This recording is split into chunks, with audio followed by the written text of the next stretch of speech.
Maïdougouri, carrefour commercial du nord-est du Nigeria, est encerclé par Boko Haram. Dans un communiqué rendu public ce jeudi, les notables de la ville demandent au gouvernement de fortifier en urgence Maïdougouri et ses environs. En Argentine, la Chambre des députés a approuvé ce jeudi la loi autorisant le transfert du lieu d'encaissement des remboursements de sa dette. Un vote qui vise à éviter à l'Argentine tout blocage judiciaire dû à ses dettes envers les États-Unis. Et puis nous parlerons également cinéma dans ce journal avec la sortie ce 12 septembre aux États-Unis du film Honeymoon, un film d'horreur qui raconte l'histoire de la première nuit d'un couple dans une maison de campagne isolée.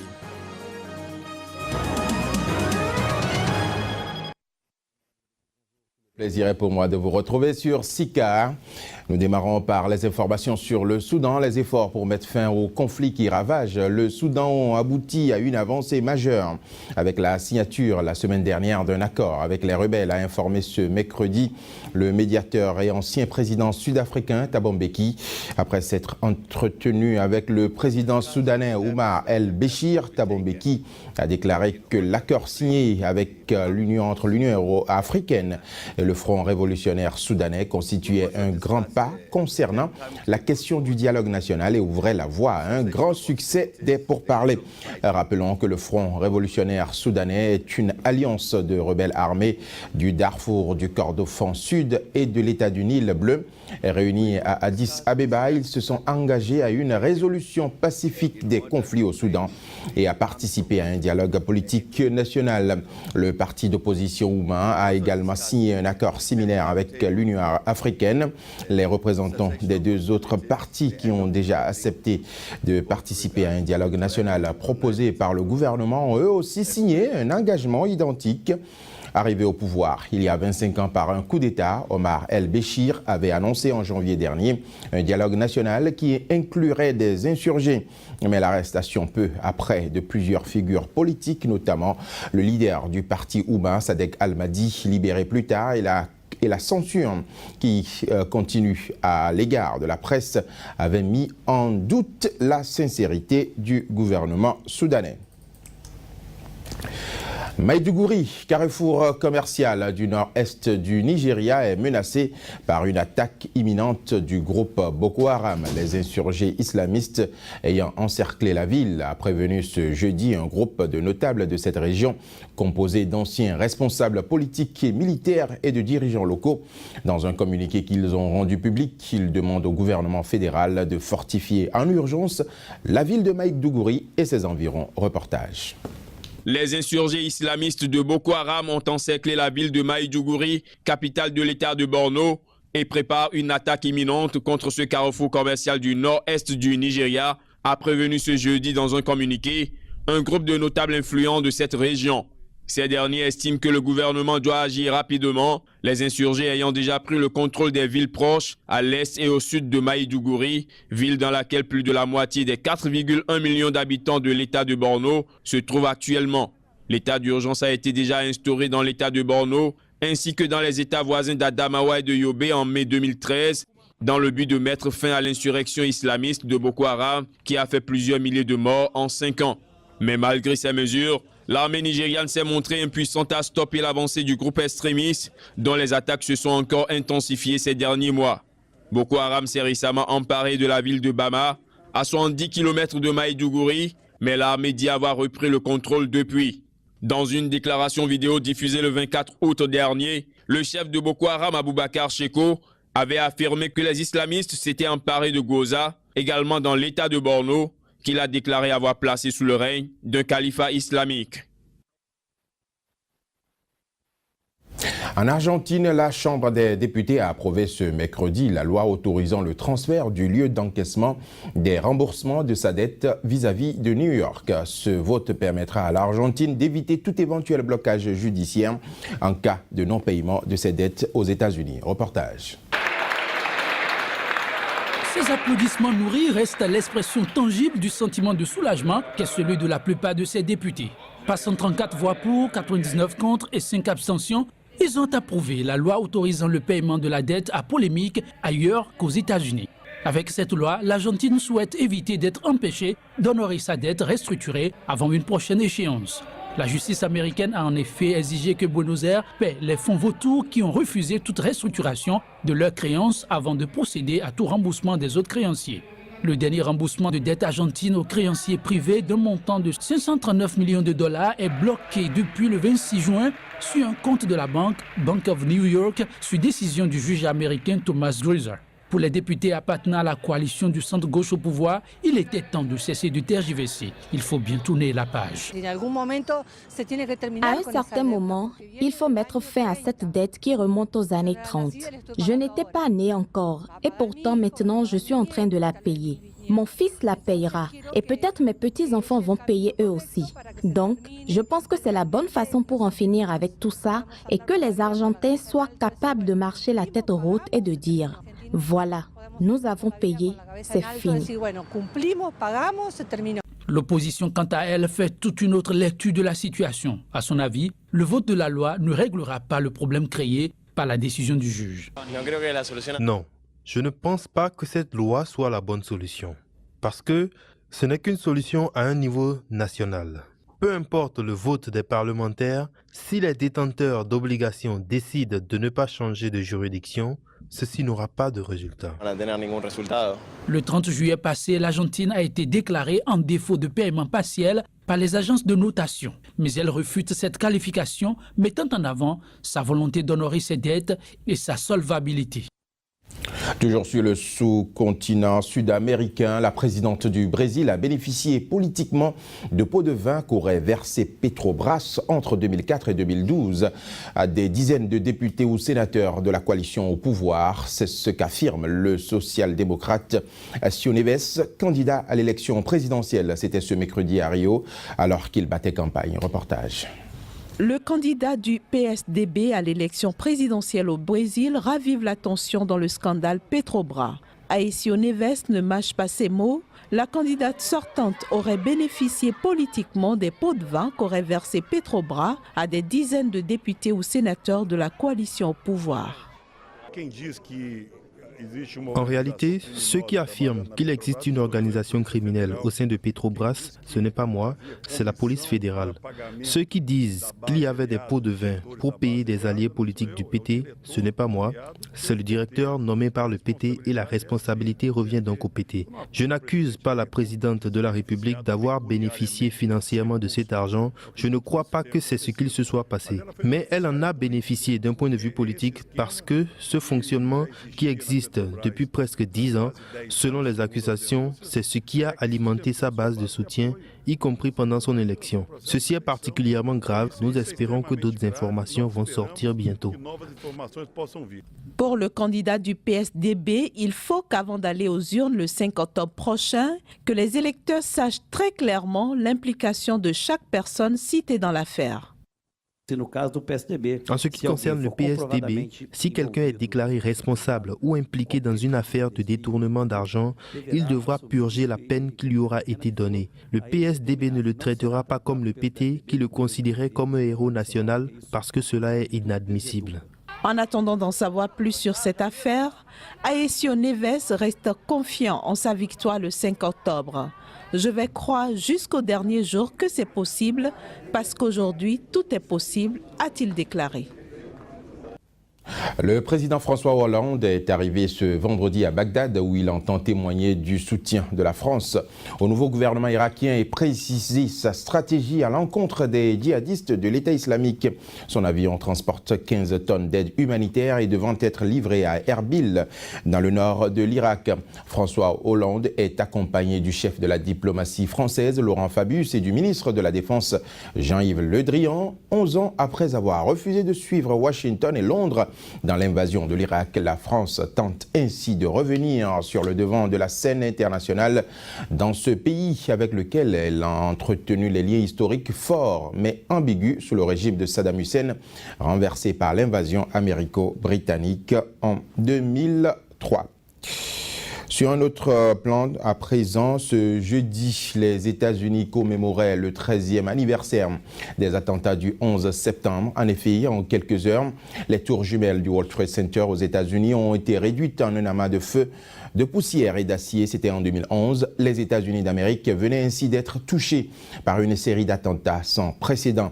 Un événement tragique qui a alors ouvert la porte à une décennie de lutte contre le terrorisme avec 2 guerres respectivement en Irak et en Afghanistan. Je vous propose ici de faire un retour sur les faits. Suivons ensemble.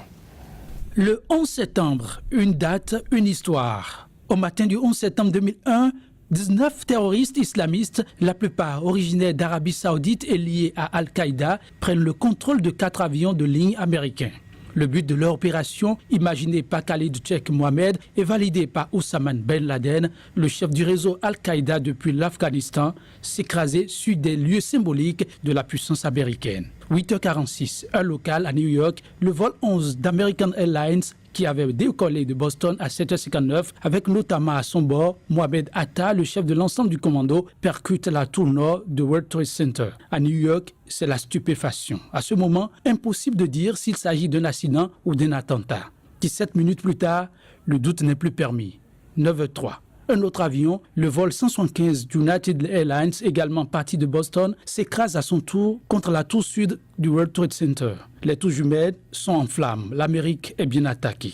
9h37. Troisième attentat. Un autre avion, le vol 117 d'American Airlines, détourné après son départ de Washington, se crache sur le Pentagone, le ministère américain de la Défense. 10h03. Un 4e appareil s'écrase, mais cette fois en pleine campagne de Pennsylvanie. Les passagers qui avaient réussi à passer des coups de téléphone après le détournement et au cours desquels ils avaient appris les attentats contre le World Trade Center se sont en effet rebellés contre les terroristes pour reprendre le contrôle de l'avion. La bagarre aboutira à l'accident. A priori, la cible du 4e commando était le Capitole, qui abrite le Congrès des États-Unis, voire la Maison-Blanche. Face à la situation, l'espace aérien est fermé et tous les avions en vol dans le pays sont priés d'atterrir à l'aéroport le plus proche. Pendant ce temps, à New York, c'est l'état d'urgence. Pris au piège des flammes, dans les tours jumelles, de nombreuses personnes sautent dans le vide, à plus de 300 mètres du sol. De leur côté, les pompiers tentent tant bien que mal d'atteindre les incendies. 9h59, un nouveau rebondissement. La tour sud s'écroule, moins d'une heure après l'impact. 10h28, même chose pour la tour nord. Les débris et la fumée envahissent tour à tour le Financial District. Dans une vidéo diffusée ensuite sur les forums djihadistes, Oussama Ben Laden dira n'avoir jamais imaginé un tel scénario. George Bush, le président américain, est mis au courant des attaques alors qu'il visite une école en Floride. Dans l'après-midi, il s'adresse une première fois à son peuple. Il ne rentrera ensuite à Washington que le soir même pour prononcer un discours officiel télévisé dans lequel il promet venger l'Amérique et les victimes. 2977 au total selon un bilan officiel, dont de nombreux pompiers. Dans les jours qui suivent, alors que les sauveteurs travaillent toujours sur le site du World Trade Center rebaptisé plus tard Ground Zero, le pays fait bloc derrière son président. Sa cote de popularité avoisine alors les 90%. Très rapidement, George Bush accuse Oussama Ben Laden comme au temps du Far West, il annonce le vouloir mort ou vif. Moins d'un mois plus tard, le 7 octobre, alors que les théories du complot font surface, George Bush, soutenu quasiment par toute la communauté internationale, lance ses avions sur l'Afghanistan pour trouver Oussama Ben Laden, hébergé alors et soutenu par les talibans au pouvoir à Kaboul depuis 5 ans. Quelques semaines suffiront pour que les anti-talibans prennent le contrôle de la capitale. Mais le leader d'Al-Qaïda réussira à s'enfuir. Caché dans les zones tribales afghano-pakistanaises, il ne pourra plus diriger directement Al-Qaïda. Mais il restera une autorité morale pour les djihadistes internationaux qui se réclament de lui. 10 ans après, le 2 mai 2011, c'est Barack Obama qui a succédé à George Bush en janvier 2009 qui conclut la traque. Oussama Ben Laden, qui se cache au Pakistan, est tué par un commando des forces spéciales américaines. Les soldats américains et d'autres pays membres de l'OTAN, comme la France, sont jusqu'alors toujours présents en Afghanistan. Sur tout autre plan, à présent, Oscar Pistorius a échappé à une condamnation pour meurtre, accusé d'avoir tué sa compagne. Le soir de la Saint-Valentin 2013, le champion paralympique sud-africain est désormais en attente de son verdict, le verdict de ce procès fleuve qui est attendu pour aujourd'hui. La juge a déjà écarté la préméditation et le meurtre ce jeudi, une première décision qui a suscité les critiques, mais il lui reste l'option d'un verdict d'homicide involontaire ou d'un acquittement pur et simple. Hier, la juge sud-africaine Thokozile Mazipa a expliqué qu'elle ne pouvait retenir la thèse de la préméditation à l'encontre d'Oscar Pistorius. Reportage. Le champion paralympique Oscar Pistorius n'a pas tué intentionnellement sa petite amie Riva Steenkamp en 2013, a estimé ce jeudi la justice sud-africaine, laissant ouverte l'option d'une condamnation pour homicide involontaire ou d'un acquittement. Les charges les plus graves étant abandonnées, la star devrait échapper à la perpétuité, mais pas forcément à la prison si elle n'est pas acquittée. La peine de prison éventuelle ne sera pas prononcée en même temps que le verdict, mais séparément dans 3 ou 4 semaines à l'issue d'un autre mini-procès où la défense pourra plaider des circonstances atténuantes, comme par exemple le handicap dont est affligé Oscar Pistorius. La juge de Pretoria a d'abord expliqué qu'elle ne pouvait pas retenir la thèse de préméditation. Le parquet n'a pas démontré au-delà du doute raisonnable que l'accusé était coupable de meurtre avec préméditation, a déclaré la magistrate Thokozile Mazipa.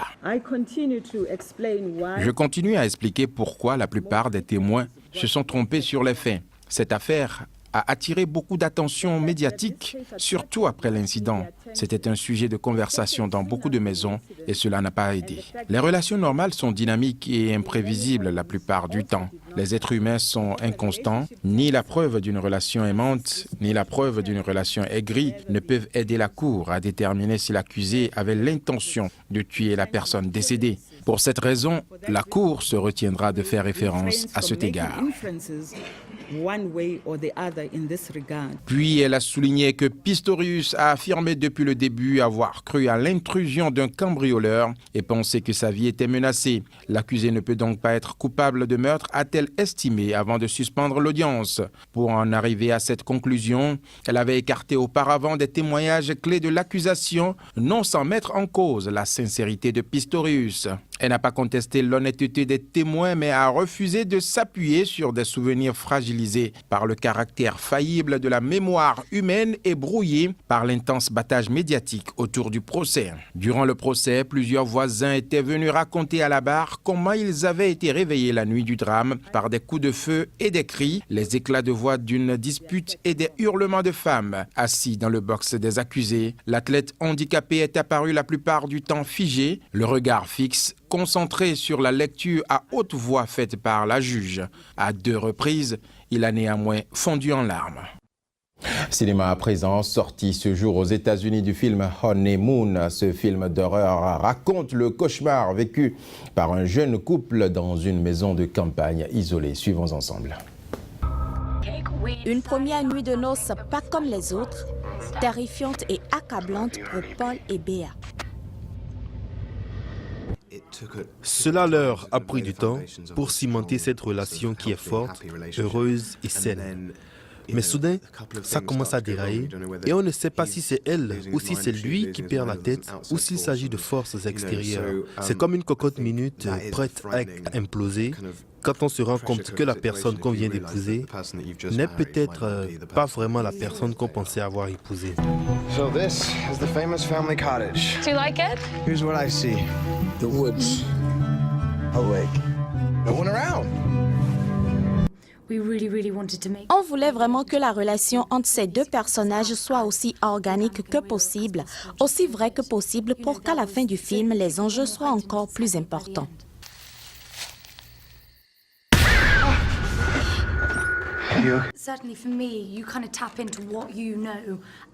En ce qui me concerne, c'est vrai qu'on puise dans sa propre expérience au-delà de la vie d'acteur évidemment.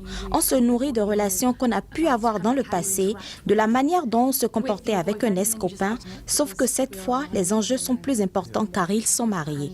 10 up to 11 sort of thing. 10 up to 11, yeah, exactly. Crazy.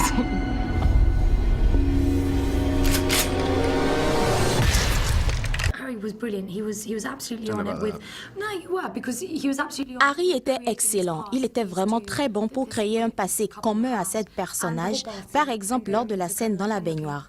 On a rajouté quelques éléments pour que ce soit encore plus vrai. La personne qu'on a épousée est-elle vraiment celle qu'on croit? À découvrir dans Honeymoon qui sort le 12 septembre prochain, un film signé Fearless Entertainment. Du sport pour boucler ce journal, François Hollande a décrété ce jeudi une mobilisation générale autour de l'organisation de l'Euro 2016 de football. Cet événement festif destiné à rendre la France heureuse et fière est désormais érigé en cause nationale à l'heure où le président français traverse la pire crise de son mandat. Reportage. Entouré de Manuel Valls et de 6 ministres, le président français a martelé sa demande aux maires des 10 villes hôtes des matchs de l'Euro et aux dirigeants du football français et européen invités à déjeuner à l'Élysée. Il s'agit de faire de l'organisation de l'Euro 2016, au-delà d'un simple événement sportif, une cause nationale. Grâce à l'Euro, nous allons rattraper ce retard. Et c'est une chance pour la France, une chance pour les villes, une chance aussi pour notre football. Car il ne peut pas y avoir de grands clubs européens s'il n'y a pas de grands stades.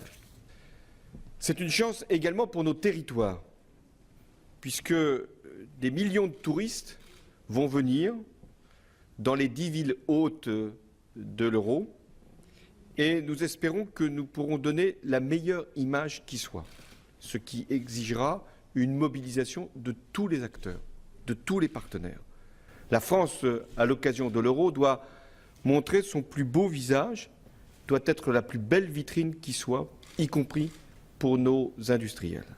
Étaient également présents aux côtés des politiques, des anciennes gloires du football français. Platini et Deschamps, tous deux anciens capitaines des Bleus, semblent déjà avoir pris la mesure de la mission que leur confie le chef de l'État. Au niveau de l'organisation, c'est facile. On a l'habitude, Jacques Lambert a l'habitude, l'UEFA a l'habitude d'organiser les compétitions. C'est pas ça le plus important. L'important, c'est que la France gagne. C'est que la France soit fière qu'il y ait un euro et c'est que la France soit heureuse qu'il y ait un euro parce qu'il y aura des centaines de milliers de gens qui vont venir. Alors soyons à la hauteur de l'événement. Voilà, c'était ça le rassemblement de M. Hollande aujourd'hui. L'accumulation d'annonces désastreuses pour sa cote de popularité a sans doute largement contribué à l'intérêt appuyé de François Hollande pour un événement qui ne débutera que dans 21 mois. Voilà, madame, monsieur, ce sera tout pour ce journal. La pensée que je vous propose de méditer ce vendredi est celle de Liane Corde qui dit « Ce n'est pas la force ni l'intelligence, mais bien l'effort constant qui est la clé pour libérer notre potentiel. » L'information se poursuit sur Sika TV et sur notre site internet www.sikatv.info.